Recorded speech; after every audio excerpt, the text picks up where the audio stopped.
Bonjour à tous, alors voilà, aujourd'hui c'est bon, on est parti. La voiture a bien redémarré, etc. Donc on est plutôt content. Là on a Clément Macron qui est en train de parler au téléphone, voilà, pour de gérer les affaires internationales. Donc là aujourd'hui on va voir, on va essayer de partir, on va voir ce que ça donne et on vous en dit plus. On espère en tout cas que ça va bien fonctionner. Alors on commence à être plutôt fatigué. Et le dévoi commence à se vider petit à petit.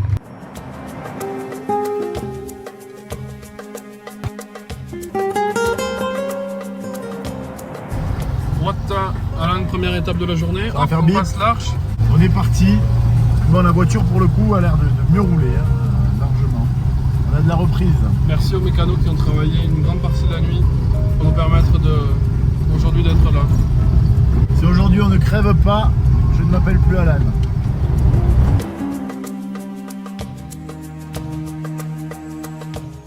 Tout au long de cette journée, nous avons été époustouflés des paysages rencontrés.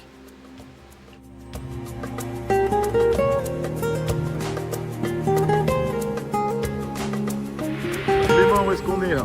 Là, on est actuellement au Maroc. Sur un point de vue magnifique. On est sur une ancienne carrière en fait. Donc on est sur une roche, on va dire ferreuse. C'est pour ça qu'elle a une couleur un peu rose. Donc là, ce qu'on voit ici, c'est juste en face là-bas. C'est l'Atlas. On est d'ailleurs sur cette chaîne montagneuse. On est à peu près à 2000 mètres d'altitude. C'est ça, il fait bon, il fait beau. Et on profite de l'instant présent avec les trois pistes. Voilà. Et nous descendons, on est dans l'Atlas. Nous descendons vers Merzouga. Donc c'est plutôt intéressant, on est au centre du Maroc. Exactement.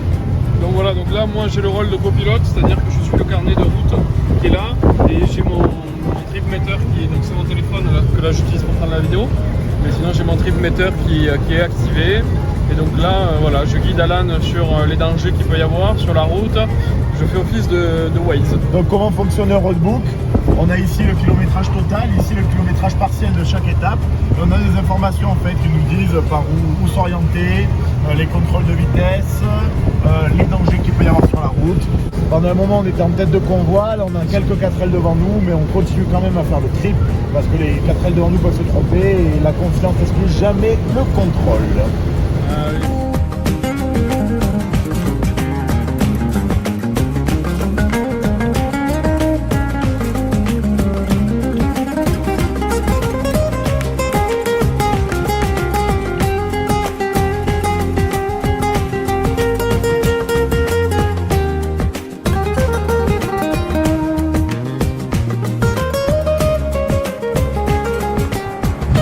Donc là nous n'allons pas tarder avec Clément d'arriver sur Aoufous, qui est un petit village du coup à côté de la Palmeraie. Là il doit faire entre 40 et 45 degrés à l'extérieur. À l'intérieur aussi il fait très chaud parce que je vous rappelle une 4L ça chauffe énormément. On est derrière le moteur, il n'y a pas de climatisation, la ventilation elle ressort bouillante, le moteur chauffe. Et parce qu'il faut refroidir le moteur. Parce qu'il faut refroidir le moteur également. On roule le chauffage allumé. On est brûlé par le soleil, par la chaleur. Mais bon, c'est sympa, on s'acclimate et on s'habitue. C'est l'aventure, tout à fait. Alors là, l'étape du roadbook avant d'arriver sur les pistes, on en est à 2 km, voilà, parce que c'est parti à 24,4. Et on peut apercevoir au fond les dunes, voilà, que vous pouvez voir au fond là-bas. Donc on s'en approche du désert, voilà, on est vers Merzouga. C'est magnifique, franchement. On est super content. Là, le désert de Merzouga approche, c'est une partie du Sahara. Voilà, là on est très proche de l'Algérie. Il nous tarde vraiment. Donc là nous sommes sur les pistes, c'est assez impressionnant, ça bouge de partout. C'est les premiers mètres de piste qu'on est en train de faire du coup sur Merzouga. Et je peux vous dire que c'est vraiment quelque chose de très spécial et d'impressionnant.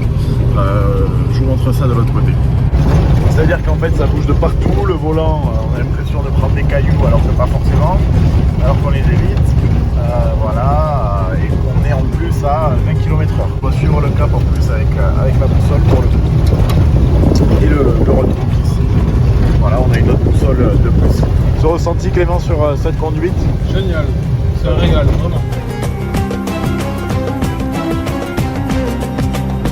On fait chauffer par rapport au bac à sable, on commence à chauffer vachement. Donc on a mis 2 petites bouteilles d'eau pour créer un circuit d'air en fait et pour pouvoir évacuer l'air du moteur quand on roule. Ça permettra normalement de se réguler en température, on espère que ça fonctionnera.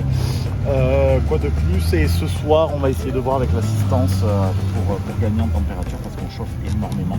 Après le problème aussi c'est qu'il fait 45 là, donc c'est normal que ça chauffe. Mais le problème c'est qu'on a le voyant de la température moteur du tableau de bord qui s'allume. Et comment on fait, Alan, pour passer dans les bacs à sable? Alors on va dégonfler chaque pneu.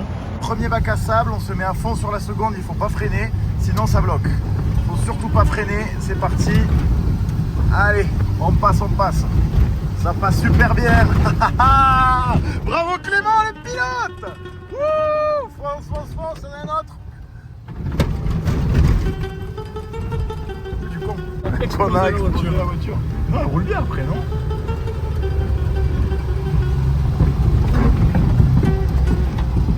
Ce sont de sacrées voitures en tout cas. On voit que ça avance bien. Bravo Clément, je te félicite. Merci Alan, merci. À toi l'honneur le prochain. Donc voilà, là on est sur les 1,6 derniers kilomètres de piste pour pouvoir sortir. On a passé les premiers bacs à sable. Je pense que c'était plus une initiation aujourd'hui pour nous montrer, nous apprendre un petit peu, pour voir aussi la résistance des voitures. Donc on est passé. On a fait un check-up visuel extérieur pour voir si la voiture n'avait pas trop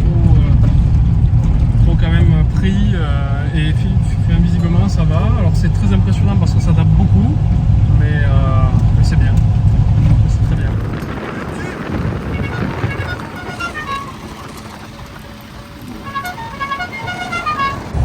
Tadadam! Et on arrive à l'heure, on a jusqu'à 20h30 pour arriver.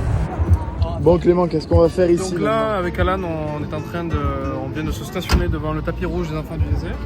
Et l'objectif, c'est de donner toutes les fournitures scolaires qu'on a pu récolter et surtout emporter avec nous, et de pouvoir échanger avec l'association sur ses actions et sur nos actions aussi. Donc voilà, on a tous les dons.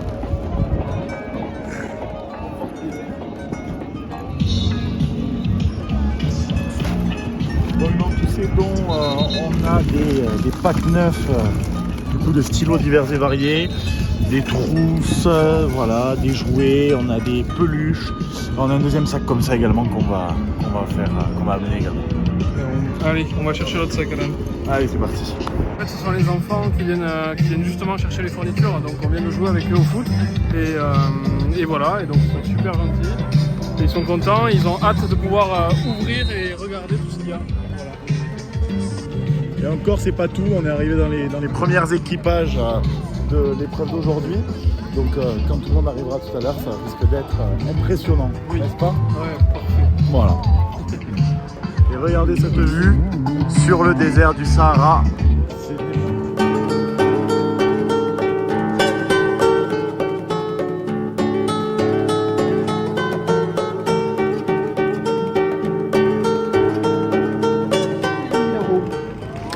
Qui représente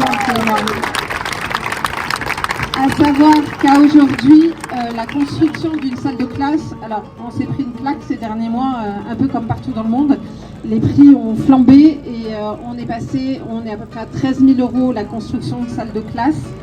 Donc voilà, là on a une salle de classe de fait, c'est sûr, et puis un petit bout d'une autre, donc on va voir comment ça évolue. Et sinon, de toute façon, on vous dira si on a fait un bloc sanitaire ou une bibliothèque ou autre chose avec ce budget-là. Mais c'est énorme. Les enfants, leur donner du matériel pour aller à l'école, c'est important, ils en ont besoin. Mais pouvoir aller à l'école dans de bonnes conditions, dans des salles de classe dignes de ce nom, c'est vraiment hyper important.